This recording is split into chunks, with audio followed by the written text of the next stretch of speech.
The Cincinnati Trip was just a bunch of us from here, BG.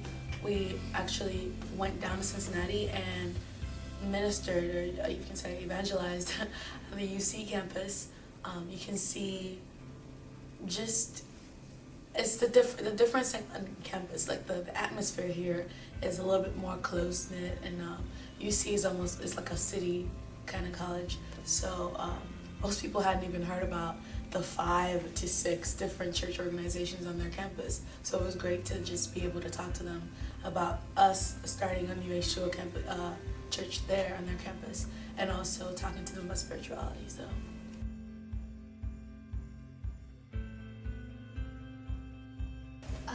Evangelism kind of scared me before I went to Cincinnati. I hadn't had much experience with it. I'd done it like once before, and it was in a group, so I didn't really have to talk to anyone. But it was really scary, and I knew that we were gonna have to like answer some tough questions, and I didn't know if I would be able to answer them.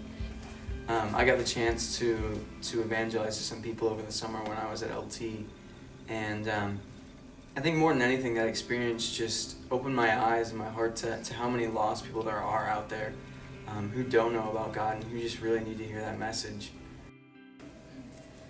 I had a really good time at Cincinnati. I got to meet a lot of really cool people, and I just was taught a lot. God taught me a lot, and I think it really took my faith to the next step. At some point, I just put away the survey and just talk to people. It was great to walk up to them and just listen to people. Sometimes that's what they need, just someone to sit and listen. There's this huge need for sincerity and authenticity in the church, and people aren't feeling that. And to convey that to somebody in 10 minutes conversation is hard. And so I just try to tell people more about the love of Christ and the authenticity of a personal relationship with Him. And so it was really hard on my heart, just because I had started developing a heart for the people there.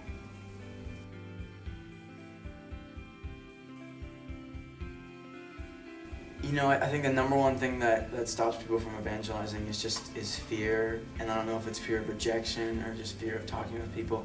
I mean, I'm totally guilty of it as well, and I don't know if that's ever going to go away. Every time we talk to a person, it never got any easier. But once you get into those conversations, it's so rewarding, and the benefits totally outweigh, the downfalls of, going up to somebody who just totally rejects you and says, I don't want to talk with you. I would just say keep your eyes open for opportunities, though, because you don't have to be walking around campus 2 by 2, talking to people and going up to them just like, hey, you want to know about Jesus? It can be little things. It can be your friends. It can be your classmates.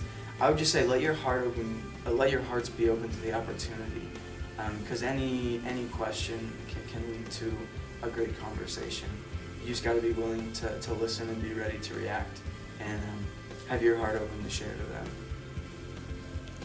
To get involved at BG, I know they have a Thursday night survey-driven evangelism time if you want to approach things that way, or just being open to asking your friends questions about, what their religion is, whether they were raised in church, what their past experiences with church are. It really gets people talking, and a lot of people think it's kind of a taboo subject, but everyone has an experience, and I think everyone has something to say about it.